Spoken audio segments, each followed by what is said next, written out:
भर में लोगों से कहना चाहता हूं, कम मेक इन इंडिया।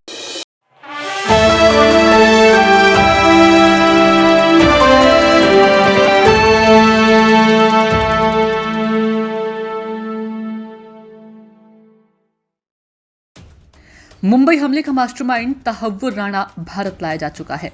एनआईए अदालत ने उसे 18 दिनों की कस्टडी में भेज दिया है। राणा को कल विशेष विमान से अमेरिका से दिल्ली लाया गया था। राणा को भारतीय अधिकारियों को यूएस मार्शल ने सौंपा था। इसी बीच अमेरिका के डिपार्टमेंट ऑफ जस्टिस ने प्रत्यर्पण की तस्वीरें जारी की। सामने आई तस्वीरों में आतंकी राणा बेड़ियों में जकड़ा नजर आ रहा है। कैलिफोर्निया के सेंट्रल डिस्ट्रिक्ट में अमेरिकी मार्शलों ने मंगलवार को पाकिस्तानी नागरिक और कनाडाई नागरिक तहव्वुर राणा की हिरासत भारत के विदेश मंत्रालय के प्रतिनिधियों को सौंप दी है। भारतीय विमान ने बुधवार रात को उड़ान भरी थी।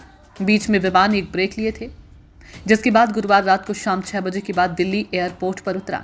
अजमल कसाब और जबीउद्दीन अंसारी और अबू जंदाल के बाद राणा मुंबई आतंकी हमला मामले में भारत में मुकदमा चलाने वाला तीसरा व्यक्ति होगा। एजेंसी ने कहा कि राणा को लॉस एंजलिस से एक विशेष विमान में एनआईए और राष्ट्रीय सुरक्षा गार्ड की टीमों की सुरक्षा में दिल्ली लाया गया। इसमें वरिष्ठ अधिकारी भी शामिल थे। एयरपोर्ट पर एनआईए की जांच टीम ने सभी आवश्यक कानूनी औपचारिकताओं को पूरा करने के बाद राणा को गिरफ्तार कर लिया और उसकी मेडिकल जांच कराई। मुंबई हमले की साजिशकर्ता तहव्वुर राणा को भारत लाए जाने पर पाकिस्तान ने बृहस्पतिवार को कहा कि उसका राणा से कोई लेना देना नहीं है।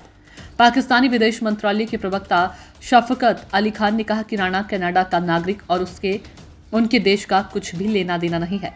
राणा ने 2 दशकों से अधिक समय से अपने पाकिस्तानी दस्तावेजों का नवीनीकरण भी नहीं कराया।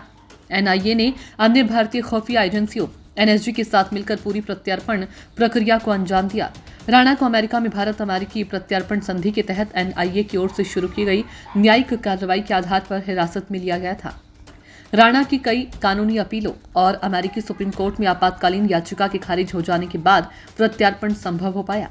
इसमें अमेरिकी न्याय विभाग के अंतर्राष्ट्रीय मामलों के कार्यालय, कैलिफोर्निया के सेंट्रल डिस्ट्रिक्ट के US attorney office, US marshal सेवा, एफबीआई की नई दिल्ली स्थित कानूनी अटैच और यूएस विदेश विभाग के legal adviser for law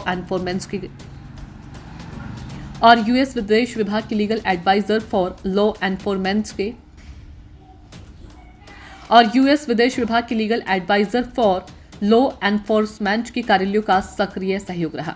Bharat के विदेश मंत्रालय और गृह मंत्रालय के निरंतर प्रयासों से भगोड़े राणा के लिए प्रत्यर्पण वारंट हासिल किया गया। ये भारत के लिए महत्वपूर्ण कदम था ताकि आतंकवाद में शामिल व्यक्तियों को दुनिया के किसी भी कोने से न्याय के कटघरे में लाया जा सके। ब्यूरो रिपोर्ट, नई दिल्ली।